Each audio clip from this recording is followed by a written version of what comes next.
My name is Kaat De Corte, and now my home in Belgium is in Tervuren, and I'm an undergraduate at Harvard University in the U.S. Definitely doing science and probably major in molecular and cellular biology. When I arrived in Cambridge, I,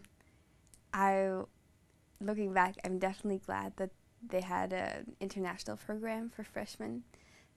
So that first there were only 100 people to meet, and then it was a little less overwhelming to meet 1,600 students. Um, and also the orientation days, you meet so many people, so many names, and then the dining hall is only for freshmen. So the first days you just sit down anywhere, meet people, and learn.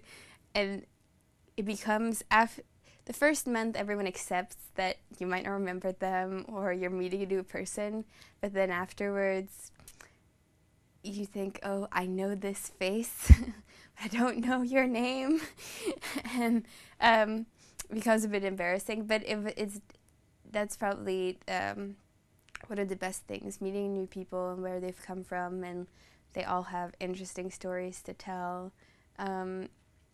Roommates wise, Harvard doesn't let you choose, and I had 5 other roommates, so a suite of 6. I was lucky to get my own bedroom in the suite, but so the bathroom was in the hallway to share between 18 girls. So, and you need a key, so it feels very different than at home. And though it was always clean, it wasn't really an issue. It's nice to come home and just walk in your pajamas or in your towel from your bathroom to your room. So it's simple things like that I miss sometimes, or in the evening just sit down once you finished working, because you don't really have a living room type room, so it's either your bed or your desk. Sleep or study. Classes, because I was thinking science, most of my classes were introductory, so rather large. I didn't really mind that, the lectures. I think the professors I had were mostly very prepared very well and very engaging, and especially all the demonstrations. The lab technicians are amazing. They prepare crazy things. And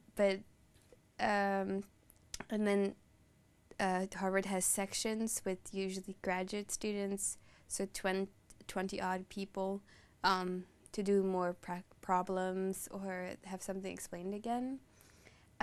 So that feels more like high school or secondary school, and it's nice because then you don't feel embarrassed to ask questions, because in the lecture halls they do ask, does anyone have any questions? But there are 250 other people out there, and especially the first month you notice that everyone wasn't sure if their question was going to be a stupid question and was kind of afraid to ask in front of so many others.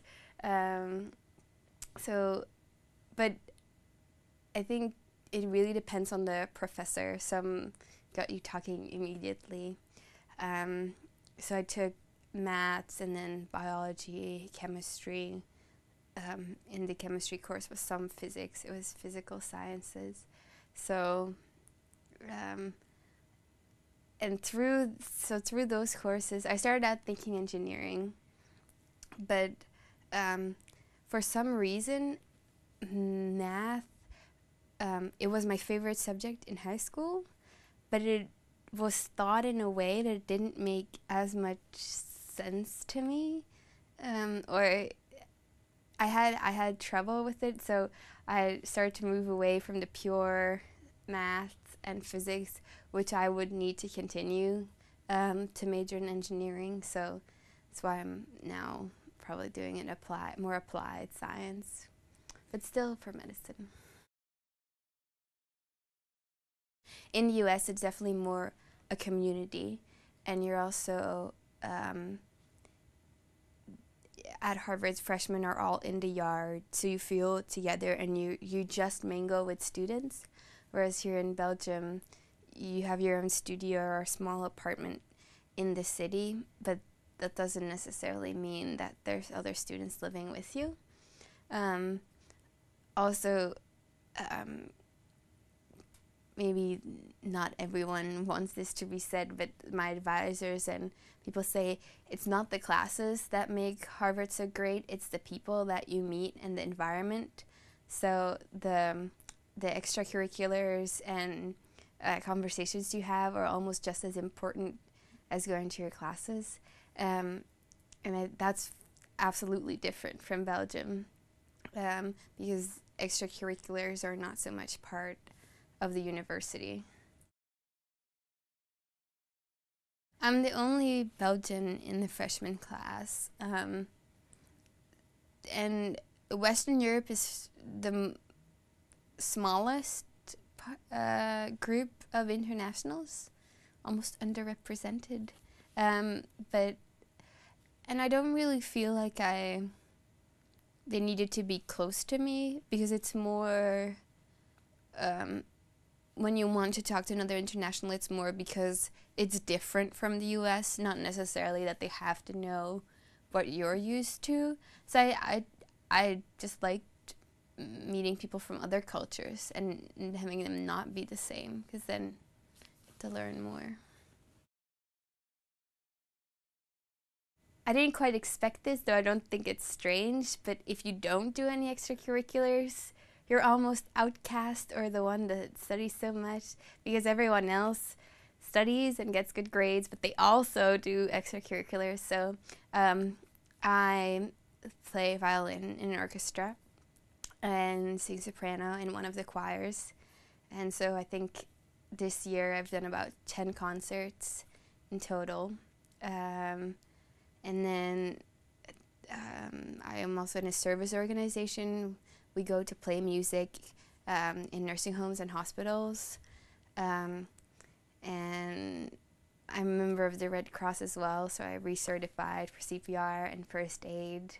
There's things I'm forgetting, but those are my main ones. I don't know if this applies to everyone, but it's definitely a shock. I prepared myself for this, but you're so used to being the best in almost everything that once you are in a group of 1,600 students that are like that, you're not the best anymore. And you're unlikely to be the best in any of your subjects. So I didn't really struggle with this as much, but it's definitely noticeable that you need to be prepared to be to reach for yourself and really make sure that you're working for yourself and doing things you like, so you're not just worrying about getting an A. I think when it's just a subject, you get kind of resign yourself, but when it's something like your extracurricular that you really love and you really want to pursue to a high level, it's frustrating. But I'm really happy now that they do place you correctly. And if I were to play in the highest orchestra, it wouldn't be fun for me, because you would just be struggling. So it's same with the classes. You do the placement exams, and ultimately they know best where you should go. I think if you go, even though you might have traveled, you still have to go with a super open mind, because if you get assigned roommates, they are guaranteed to be different. You'll meet so many different people, and it's more interesting if you have listened to their ideas, and you learn so much more about the world than if you just stay in your little world or little bubble. So.